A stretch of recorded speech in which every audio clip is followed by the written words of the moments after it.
Chain 100 पहिया tractor चोर। चंदनपुर गांव में रामू नाम का एक चोर रहता था।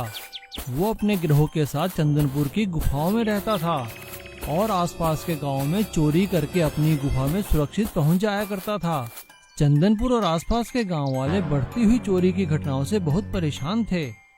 रामू को पकड़ने के लिए चंदनपुर गांव और आसपास की पुलिस ने काफी कोशिश की, लेकिन वो रामू को पकड़ नहीं सकी। रामू अपने गिरोह के साथ अपने द्वारा बनाए गए खास चेन 100 ट्रैक्टर में बैठकर निकलता था और गांव में चोरी करके फरार हो जाता था। गांव की पुलिस ने कई बार उसका पीछा भी किया, लेकिन रामू अपने ट्रैक्टर में चेन 100 लगे होने के कारण कैसे भी रास्ते को पार कर जाता था और वो पुलिस की सारी रुकावटों को तोड़ता हुआ भाग जाया करता था। ये देखकर पुलिस इंस्पेक्टर ने मायूस होकर कहा, क्या करें इस रामू का, कैसे पकड़े इसे, इसका खास ट्रैक्टर तो रुकता ही नहीं है। बढ़ती हुई चोरियों से तंग आकर चंदनपुर और आसपास के गांव के मुखिया शहर के पुलिस मुख्यालय में अपनी शिकायत लेकर पहुंचे। वहां पे डीएसपी विजय सिंह ने उनकी शिकायत को सुना और रामू को पकड़ने का उपाय लगाने लगा। उस शाम जब विजय सिंह अपनी मोटरसाइकिल में बैठ के अपने घर आ रहा था, तभी उनकी मोटरसाइकिल की चेन में कपड़ा फंस गया, जिसे निकालना बहुत मुश्किल था। ये देखकर डीएसपी विजय सिंह को एक आइडिया आया और वो अगले दिन ही चंदनपुर गांव पहुंचा और उसने वहां पे आसपास के सभी गांवों के मुखियाओं को इकट्ठा करके कहा, सभी लोगों को मेरा नमस्कार। आप लोग मेरे पास रामू की समस्या लेकर आए थे और मैं आपके पास हल लेकर आया हूँ। आप लोग जितना जल्दी हो सके, जितना पुराना कपड़ा आप लोगों के घरों में पड़ा है वो लेकर पुलिस थाने आ जाइए। हम लोग रामू को पकड़ने का उपाय कर रहे हैं। डीएसपी विजय सिंह की बात सुनकर वहां खड़े सभी लोग हंसने लगे और हंसते हुए चंदनपुर के मुखिया ने कहा, अरे साहब, आप रामू को पकड़ तो सकते नहीं, अब हमारे कपड़े भी उतरवा रहे हैं, क्या मजाक है ये। कोई बंदूक लाए होते, तोप लाए होते, पुराने कपड़े मंगवा रहे हैं। अरे मुखिया जी, आप मेरी बात का विश्वास तो कीजिए, मैं आपके कपड़े नहीं उतरवा रहा, मैं तो सिर्फ आपसे पुराने कपड़े मांग रहा हूँ। चलो ठीक है, देख लेते हैं आपको पुराने कपड़े देके भी। अगले ही दिन आसपास के सभी गांव वाले गाड़ियों में भर भर कर पुराने कपड़े लेकर थाने आ गए। विजय सिंह ने गांव वालों द्वारा दिए गए कपड़े इकट्ठे करके जिस रास्ते रामू अपनी गुफा की ओर जाता था, वहां पर एक गड्ढा कर उसने दबा दिए और उसके ऊपर की मिट्टी रख दी। 2 दिन बाद जैसे ही रामू एक गांव में चोरी करके गुफा की तरफ जाने लगा, तो विजय सिंह ने अपनी जीप में उसका पीछा किया। रामू विजय सिंह को मुंह चिढ़ाता हुआ जा रहा था। अरे आइए आइए अफसर साहब, आइए आइए, पीछा कीजिए, पकड़िए, देखते हैं कैसे पकड़ते हैं मुझे। जैसे ही रामू उस जगह पहुंचा जहां कपड़े रखे हुए थे, उसके ट्रैक्टर की चेन 100 में सारे कपड़े फंस गए और उसका ट्रैक्टर वहीं पे फंस कर रह गया। पुलिस ने चारों ओर से रामू के ट्रैक्टर को घेर लिया और सभी को पकड़कर जेल में बंद कर दिया। सभी गांव वालों ने डीएसपी विजय सिंह की काफी तारीफ की और इस तरह से डीएसपी विजय सिंह ने पुराने कपड़ों की मदद से रामू के चेन 100 ट्रैक्टर को पकड़कर चंदनपुर और आसपास के गांव वालों को रामू के आतंक से मुक्ति दिलाई थी। गरीब भेलपुरी वाली की सफलता। रामचरण एक गरीब भेलपुरी वाला था।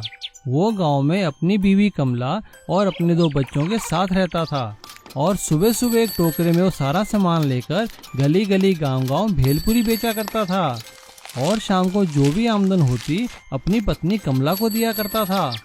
अरे कमला, कहाँ हो भाई, आ जाओ बाहर, मैं आ गया हूँ, लो पकड़ो आज की कमाई, और हाँ जल्दी से कुछ खाने को दो, मैं थक चुका हूँ। आती हूँ, आप हाथ पैर धो लीजिए, मैं अभी खाना लगाती हूँ। कमला अपने पति के सिर से टोकरा उतारती है और रामचरण द्वारा दिए गए पैसे लेकर घर के अंदर चली जाती है। रामचरण हाथ पैर धो के आता है तो कमला उसे गरम गरम खाना खिलाती है। दोनों बच्चे स्कूल जाते थे, रामचरण काम पे चला जाता था और कमला घर संभालती थी। काम से वापस आ रहा था, तभी एक ट्रक ने उसे टक्कर मार दी, जिसमें रामचरण की मौत हो गई। हे भगवान, ये तूने क्या किया, ये मुझे किन बुरे कर्मों की सजा मिली है। अब मैं क्या करूंगी? अपने बच्चों को कैसे अकेले पालूंगी भगवान? अभी कमला ये सब सोच ही रही थी, तभी पड़ोस में रहने वाली श्यामा चाची उससे मिलने आती है और वो कमला से कहती है, रोना बंद कर, अब जो होना था सो तो हो गया। अब उठकर अपने बच्चों की फिक्र कर। चाची, मैं क्या करूं? मुझे कुछ समझ में नहीं आ रहा है। कमला की बात सुनकर श्यामा चाची उससे कहती है, अगर तू बुरा ना माने तो एक बात कहूं? हाँ हाँ चाची, कहो ना। मेरी चाय की टपरी के पास में जगह खाली है, वहाँ पर तू अपनी भेलपुरी लगा ले, 4 पैसे ही कमाएगी बेटा। कमला श्यामा चाची की बात मान लेती है और अगले ही दिन श्यामा चाची की दुकान के साथ भेलपुरी बनाने का एक ठेला लगा लेती है। अपने पति की तरह कमला भी बहुत अच्छी भेलपुरी बनाती है। उसकी भेलपुरी स्वादिष्ट होने के कारण उसका काम चल निकलता है और दूर दूर से लोग उसकी भेलपुरी खाने आने लगते हैं। कमला ने अपने ठेले का नाम रामचरण भेलपुरी का ठेला रखा था। धीरे धीरे कमला का काम इतना बढ़ गया था कि उसे एक भेलपुरी बनाने की फैक्ट्री खोलनी पड़ी और उसने कई कारीगरों को उसमें काम भी दिया।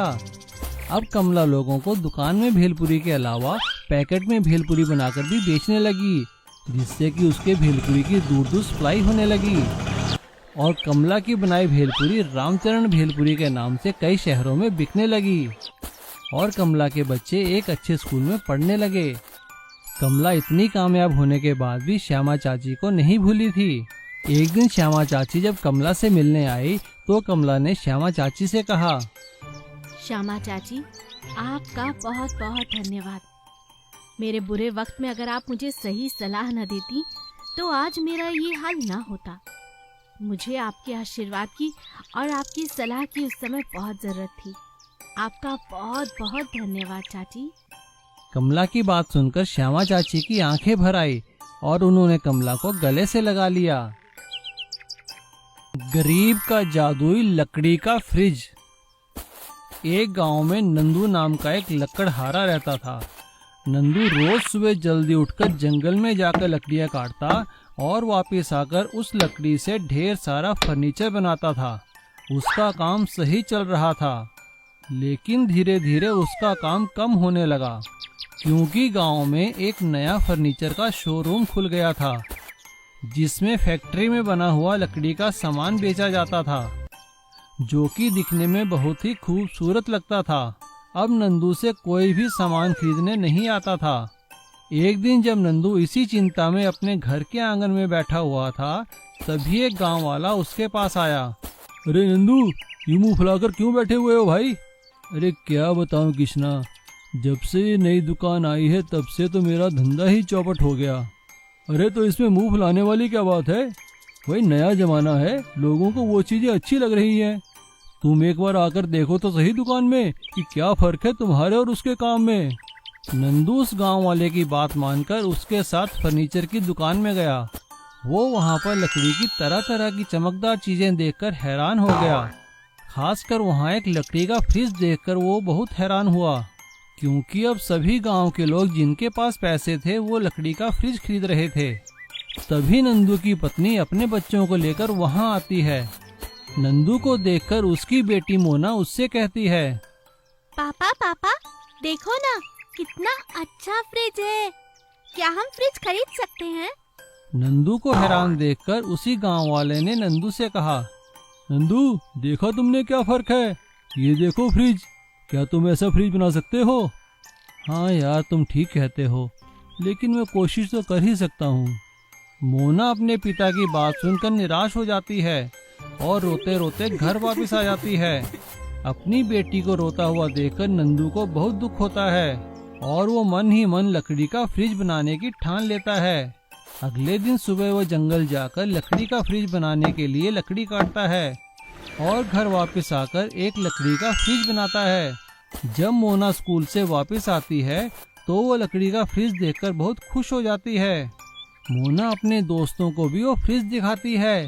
गांव के सभी बच्चे उस फ्रिज को देखकर हैरान हो जाते हैं और वो बच्चे वापस जाकर अपने माता पिता को बताते हैं कि नंदू काका ने भी वैसा ही फ्रिज बनाया है जैसा कि गांव की लकड़ी के शोरूम में है। सभी गांव वाले जो फ्रिज नहीं खरीद सकते थे वो नंदू को उनके लिए भी फ्रिज बनाने को कहते हैं। नंदू सभी गांव वालों के लिए फ्रिज बनाता है और बिना पैसे लिए उन्हें देता है। सभी गांव वाले और उनके बच्चे खुश हो जाते हैं। एक दिन जब मोना सुबह सोकर उठती है और फ्रिज खोलती है तो वो हैरान हो जाती है, क्योंकि फ्रिज में तरह तरह की फल, सब्जियां, मिठाइयां और खाने पीने की वस्तुएं पड़ी थी और वहां पर एक कागज के टुकड़े में कुछ लिखा हुआ था। मोना वो कागज का टुकड़ा उठाकर पढ़ती है। पापा, इस चिट्ठी में गांव वालों ने लिखा है ना कि नंदू, ये कुछ सामान हमने तुम्हारे लिए रखा है। तुमने हमारे लिए जो कुछ भी किया, ये उसके बदले में एक छोटी सी भेंट है। गांव में जो नकली लकड़ी का शोरूम खुला था वो बंद हो चुका है। वो नकली था। तुम अब दोबारा से अपना काम शुरू कर सकते हो। पूरा गांव अब तुम्हारे साथ है। गांव वालों का प्यार देखकर नंदू की आंखों में आंसू आ जाते हैं।